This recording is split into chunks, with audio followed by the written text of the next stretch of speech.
Perkenalkan nama saya Robi, kebetulan saya Pak adalah IKM di Batam juga, olahannya lebih ke kuliner Pak. Gini Pak, Batam ini salah satu potensi kami sangat besar sekarang Pak. Kita juga apalagi dekat dengan Singapura dan Malaysia. Tapi problem Batam mengenai ekspor, ekspor ini ada dua kategori loh, ekspor lokal atau ekspor kita lokal. Karena apa Pak? Kita pun ngirim barang dari Batam ke luar pun juga kirim pajak gitu, seperti itu. Dan itu problem yang paling sering Pak dibahas dan sangat efek sekali buat ikan Batam Pak. Kayak teman-teman saya sekarang kan banyak mereka memindahkan tempat produksinya itu ke luar Batam karena masalah biaya pajak itu. Karena kalau kita bandingin harga jualnya itu sangat jauh kali Pak. Jadi contohnya nih, kita jual barang harga sambal 30.000 nih. Sementara yang di luar Batam dia bisa menjual harga barangnya hanya 12.000 atau 15.000. Itu sangat jauh sekali gitu. Jadi kita pikir ini problemnya nggak akan selesai juga karena ini kan ada kendala kebijakan gitu. Jadi akhirnya saya kira kita memang Batamnya memang khususnya memang bisa ekspor gitu kan. Kalau ekspor kan nggak semudah yang kita pikirkan, banyak hal-hal yang harus kita persiapkan dari masalah produksi gitu, kapasitas dan legalitas gitu. Jadi saya harapkan Pak ini emang problemnya paling sebelum kita mau ekspor atau bicara ekspor. Ini problem kita di akhirnya paling banyak adalah masalah pajak itu Pak. Pajak yang di pengiriman itu. Saya mohon Pak solusi ini Pak untuk kita IKM biar bisa tough lagi. Terima kasih Bang Robi. Ini nanti kita standar prosesi aja ya sama Menteri. Sekarang kita lanjut yang pertanyaan yang kedua, Bang Putra. Ini agak sedikit dari ya suaranya nggak terlalu sedikit.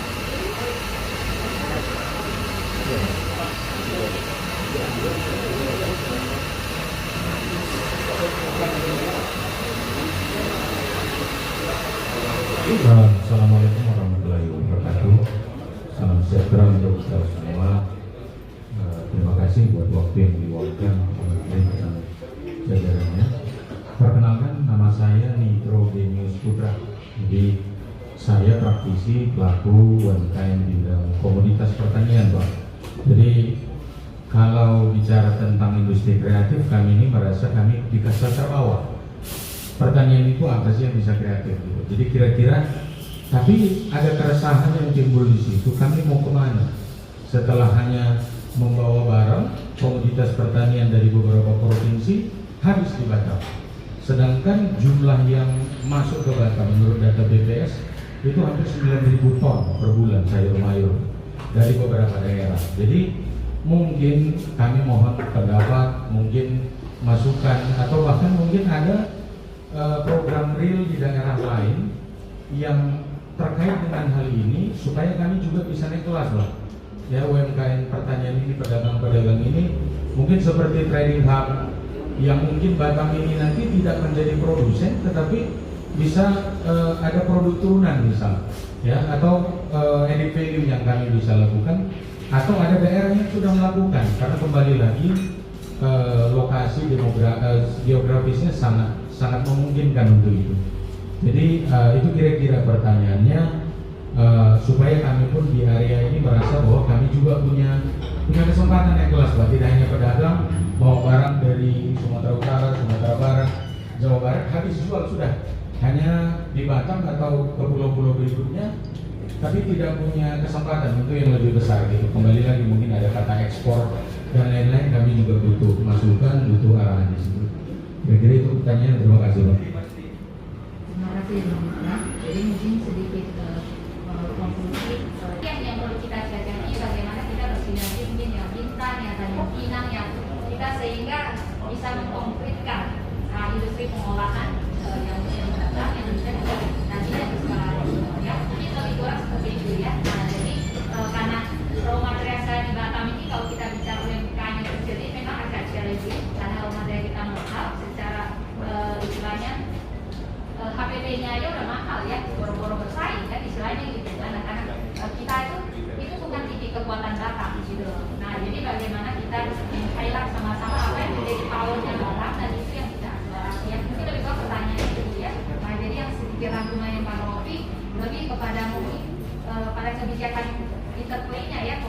lainnya nanti lintas kementerian, lintas sektor yang bisa membantu katalisasinya. Assalamualaikum warahmatullahi wabarakatuh. Perkenalkan, nama saya Teh Risna. Produk saya adalah rengginang, Pak Menteri. Kita sama-sama satu Jawa Barat, Pak Menteri. Alhamdulillah, saya Jawa Barat, saya yakin Pak Menteri.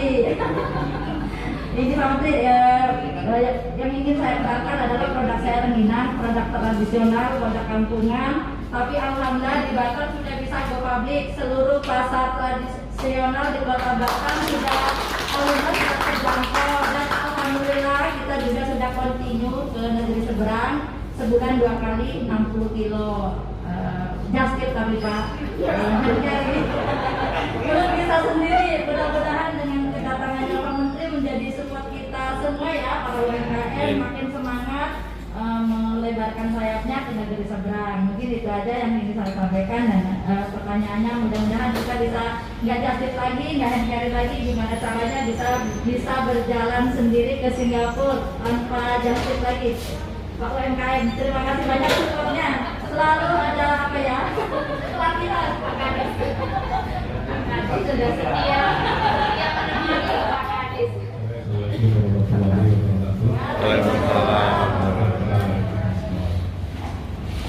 Saya juga senang ketemu kalian semua.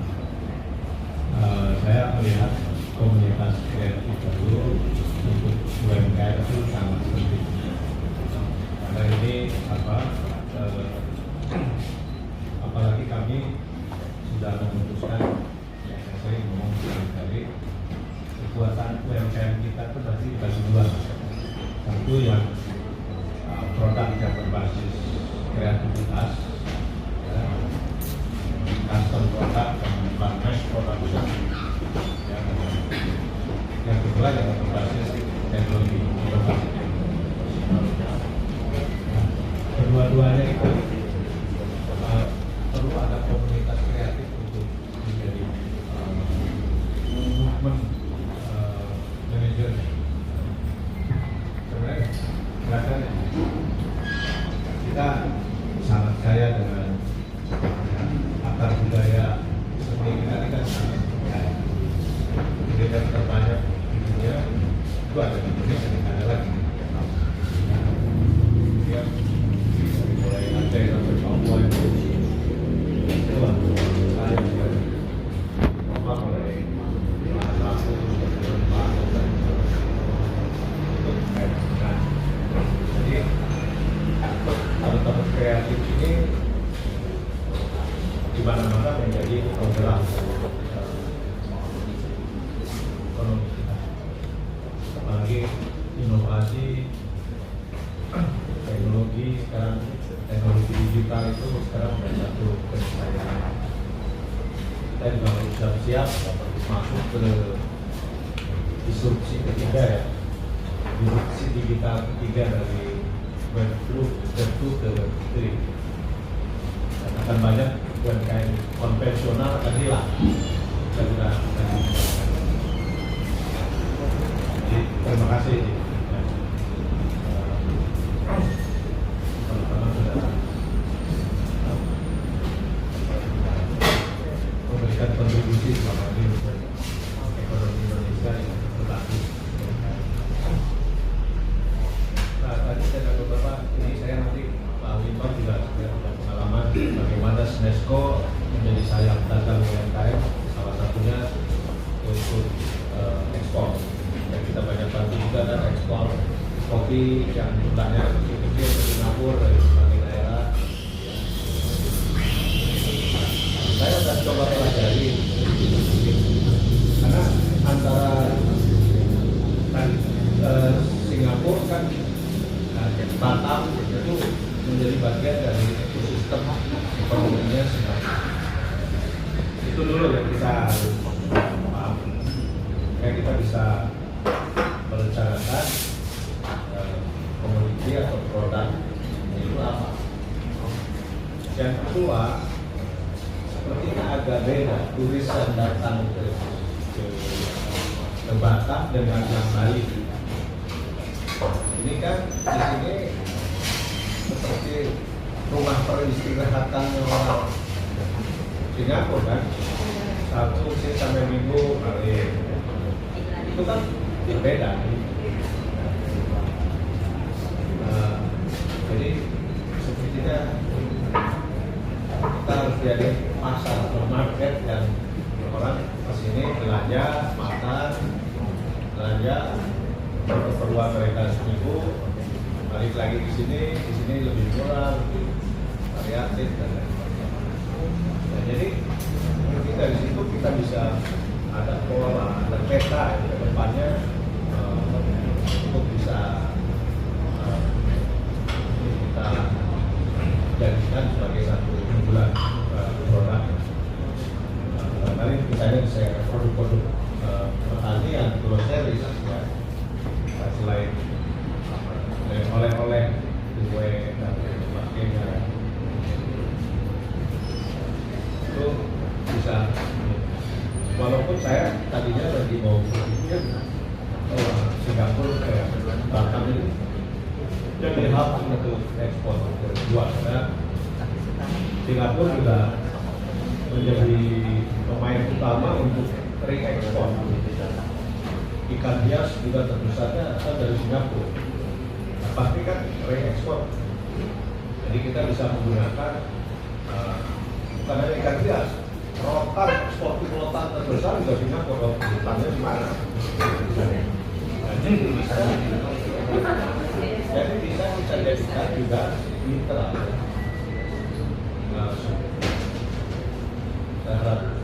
Gimana harus diakui lah, Singapura sudah lebih dulu maju untuk masuk ke pasar global, meskipun dia tidak punya produk ya, tapi mereka menjadi ekspor. Dan kita paham kalau masuk ke market yang sama, masuk dari distribusi di sana, kan konsistensi dan kapasitas produk kualitas itu kan harus kurasi dengan kita. Jadi kalau kecil-kecilan kita langsung ekspor kan, biaya logistiknya juga kami sih kan jadi memikirkan dari sisi logistik, karena tadi saya kira dari sisi logistik ya lebih banyak itu kita lagi memikirkan nanti ada kontainer berjadwal. Jadi supaya mengirimnya bukan lagi 100 kilo sendiri, nah itu kan pasti biaya yang kirimnya lebih banyak, lebih mahal daripada harga barangnya. Ya, dari Jawa Tengah itu ekspor dia harganya 5 juta, biaya kirimannya 50 juta. Ya gaya-gayaan aja ekspor gitu loh, pada tekon. Nah kita mau bikin sistem kontainer terjadwal. Jadi kita lagi ngapain aplikasinya segala macam, saya kira kita udah menggandeng jasa pengirimannya. Jadi nanti terjadwal kalau mau ekspor dorongan barang gitu, satu kontainer 18 ton misalnya kan, jadi murah kan. Gimana? Nah itu salah satu.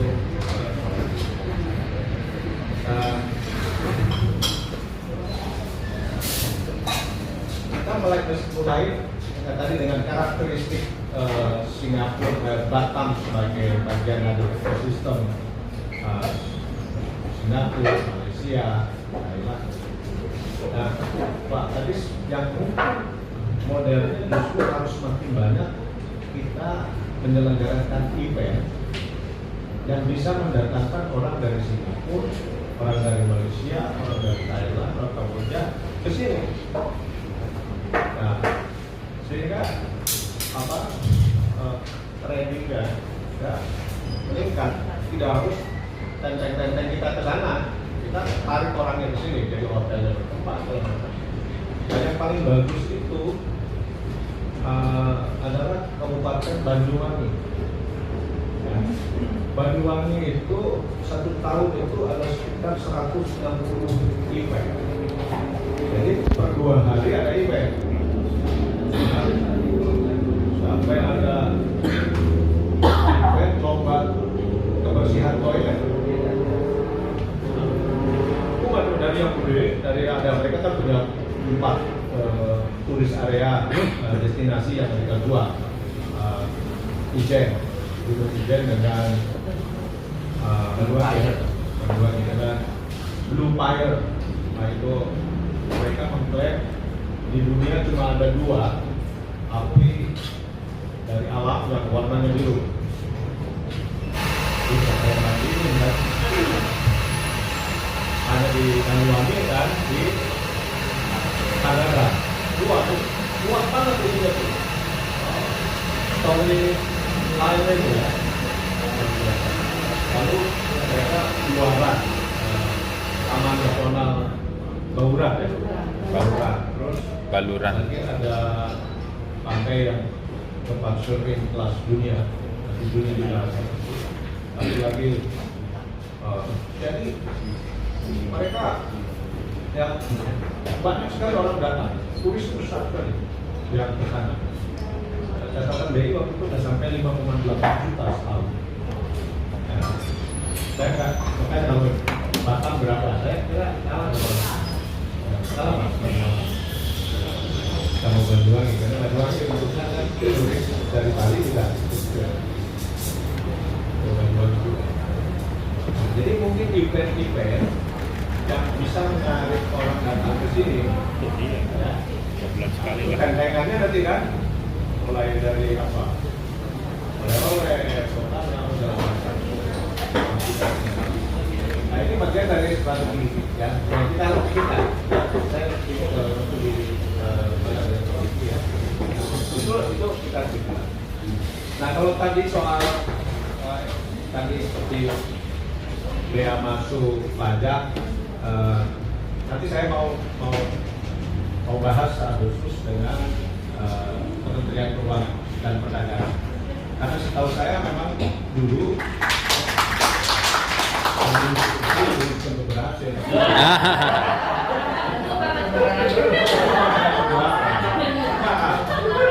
Walaupun kita harus optimis karena pemerintahan Pak Jokowi ini kan pro bisnis. Nah, semua yang menghambat ekonomi pasti dibabat. Apalagi regulasi yang bikin kita sendiri kira-kira itu. Jadi contohnya juga. Walaupun dulu backgroundnya kan karena barang dari luar gampang sekali masuk ke Batam.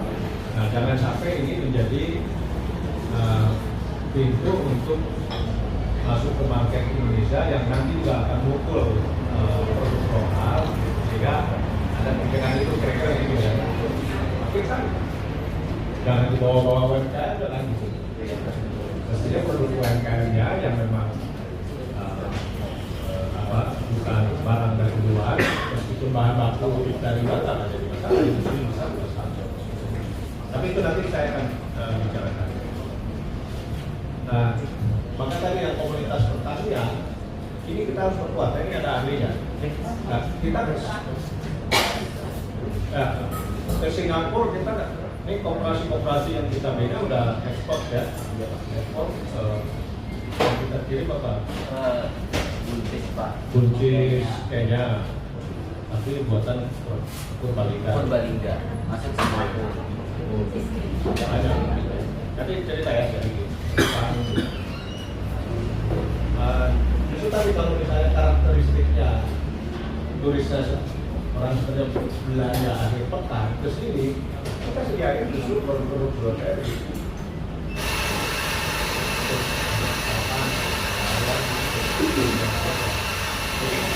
Harga itu pasti ya pendekatannya. Nah kalau itu bisa berlanjut gimana tuh untuk sektor yang retail? Kasih paham soal kontainer terjadwal itu. Ya, saya ngomong dulu.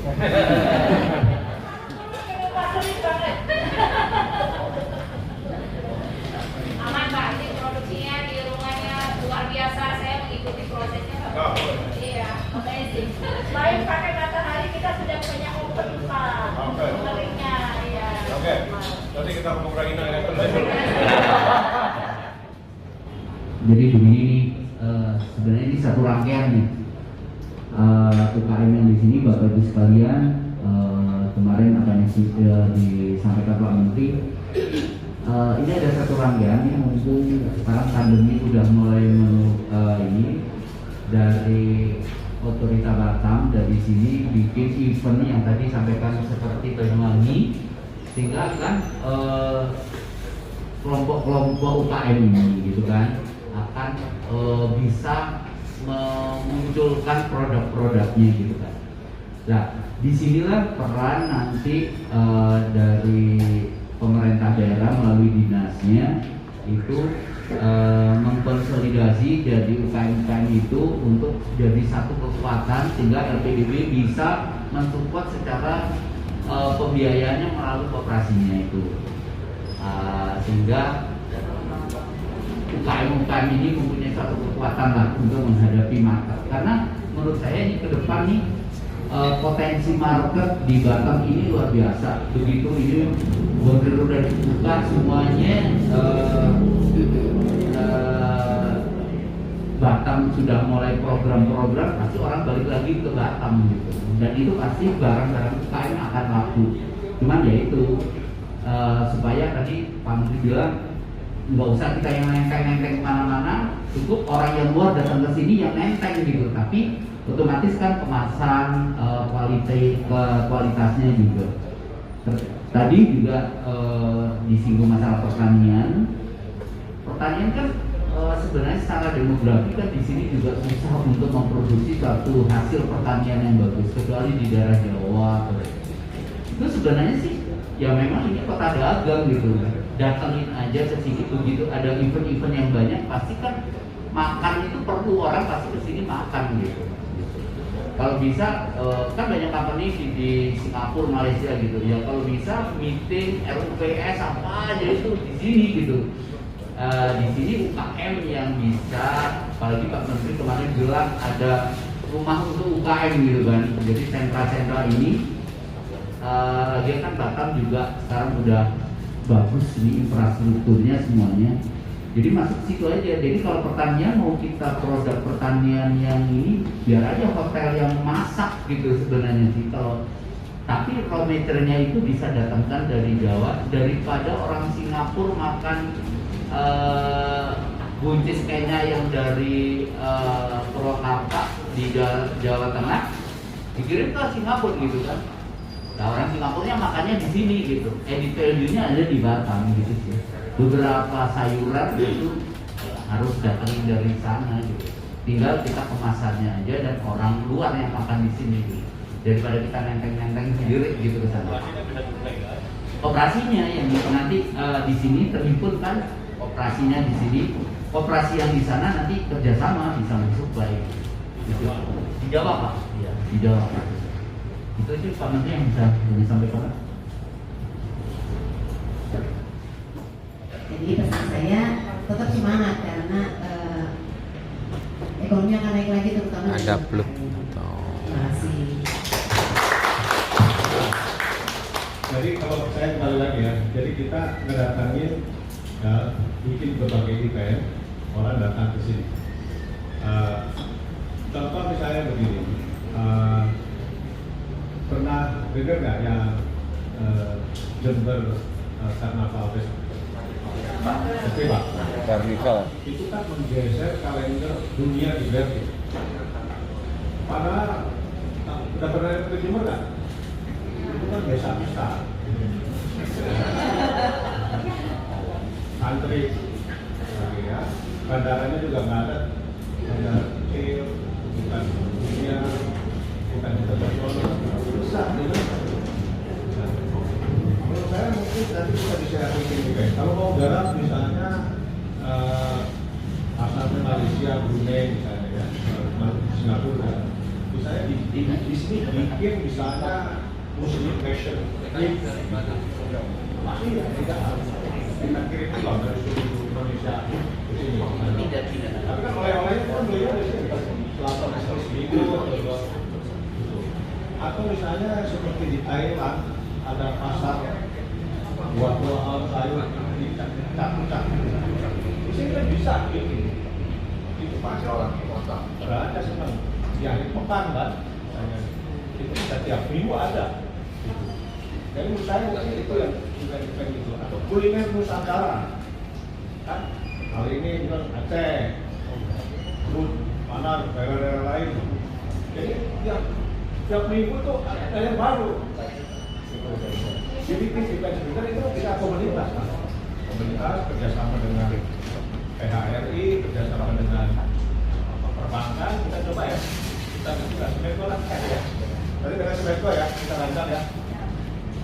Kita butuh kalian semua, nanti kita rancang event-eventnya untuk mendatangi orang. Jadi yang beli ranginan tuh mereka yang ke sini. Jadi kan kalau retail ekspor ya lebih baik kita datangi. Jadi kan dapat semuanya, hotelnya dapat, semuanya dapat ya di sini. Bikin event-event yang kelas yang bagus, ya kita nanti rancang lah.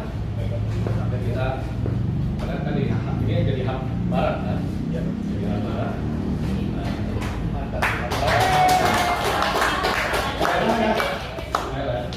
Nah, tapi Pak di pelabuhan itu harus ada rumah UMKM, rumah orang yang satu cari kita kemarin. Carilah bagaimana caranya, ya. Supaya orang kalau pulang tuh itu belajar dulu semuanya. Ya, cukup lah ya, jangan banyak-banyak lagi. Kebanyakan agenda orang tak fokus. Kita yang mirror ini. Nah, langsung baca mirror ini. Terima kasih Pak Menteri. Jadi ini kita ingin mengadakan kegiatan-kegiatan event. Kita akan mengadakan event-event pameran gitu ya, yang mirrornya dari Singapura. Kemudian mungkin kita lakukan di Jakarta, apakah itu di Batam atau di Bali.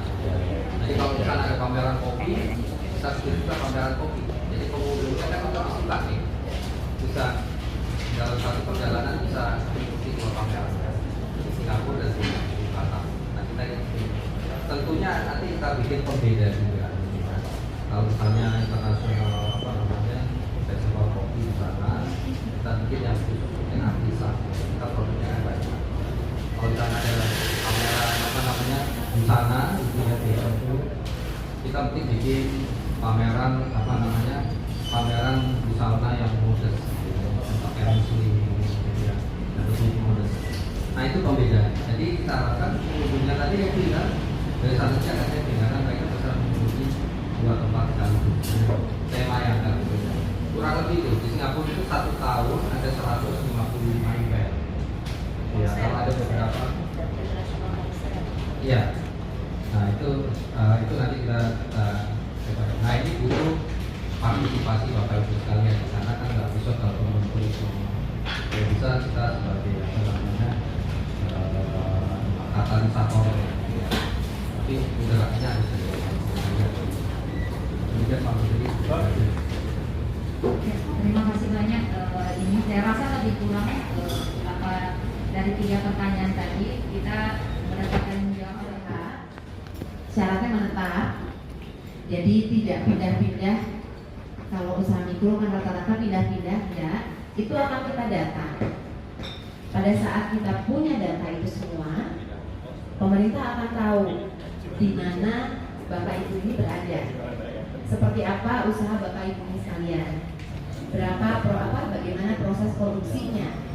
Jadi nanti pada saat kita melihat untuk membuat satu kebijakan, regulasi dan sebagainya, itu akan lebih tepat sasaran.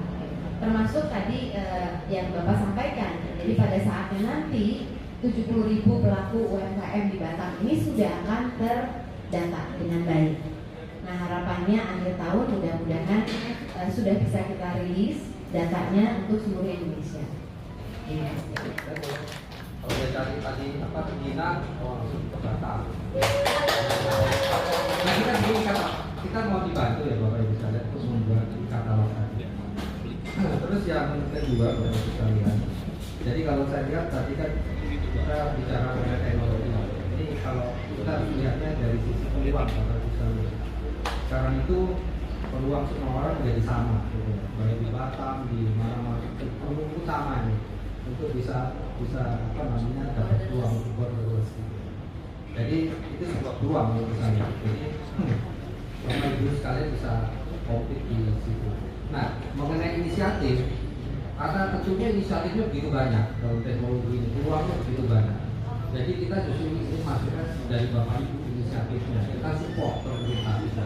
Tidak programnya kembali tidak begitu lagi, gitu ya.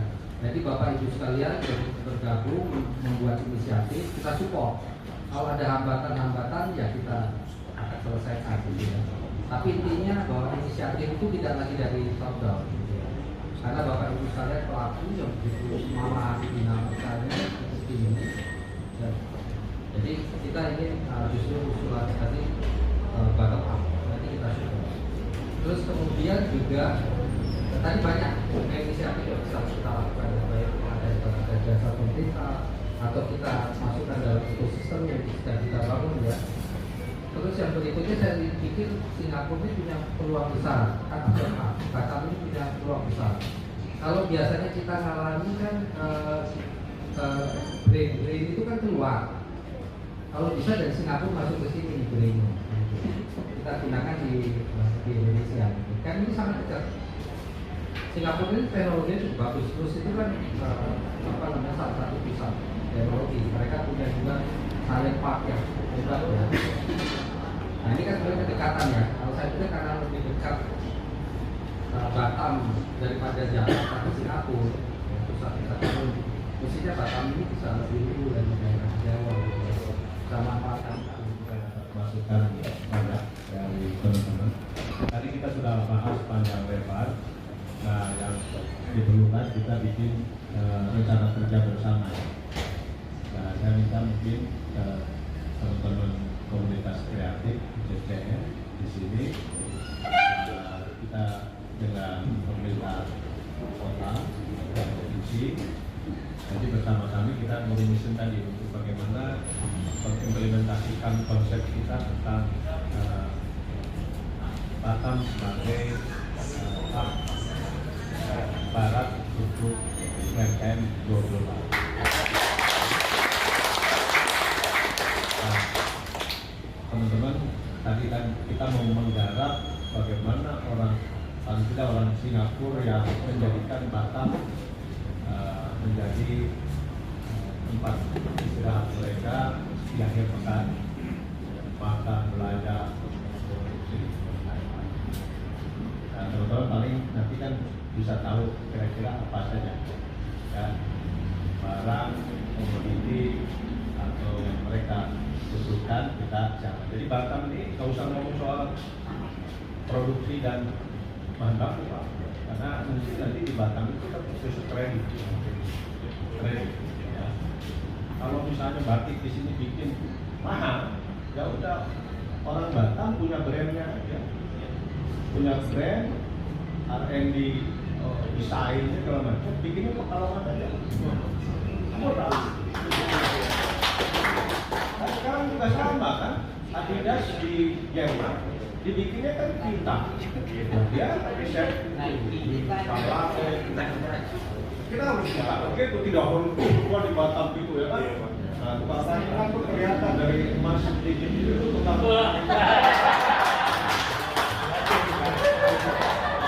beras itu pasti masuk banyak.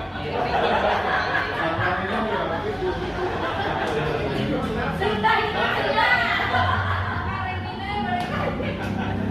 Nah, jadi tradingnya.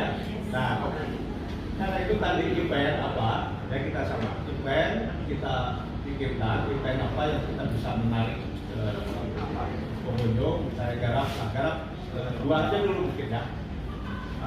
Singapura dan Malaysia ya, kita garap kan itu kan rutin dibuat mereka pulang. Kalau kita tiap minggu, Sabtu minggu dari mulai Jumat Sabtu minggu kita ada event, kalendernya kita nanti promosiin di Singapura dengan juga Singapura. Kita punya produk ini, kita punya katalog ini di Singapura, kita punya marketplace-nya, kita punya event. Nah, kita bisa naik jenjang kita akan ke Malaysia. Nah, jadi saya nggak mau ngomong kosong, kita bikin booklet bersama. Animasi, home decor, sampai produk-produk craft dan kuliner. Nah, kita ingin ke depan Batam punya prioritas sendiri. Misalnya tadi kita sudah bahas Batam itu bisa menjadi pusat trading produk UMKM untuk masuk ke pasar Malaysia, pasar Singapura, Thailand dan lain. Karena di Singapura yang kita garap misalnya bukan hanya para konsumen yang pembeli langsung, tapi juga banyak pelaku usaha di Singapura misalnya yang melakukan reekspor. Nah ini kan kita bisa digarap baik. Nah bagaimana sekarang kita bisa mensuplai itu lewat Batam ini. Nah, jadi kita ingin membidik market Singapura, konsumennya, tapi sekaligus juga para pebisnis di sana untuk menjadi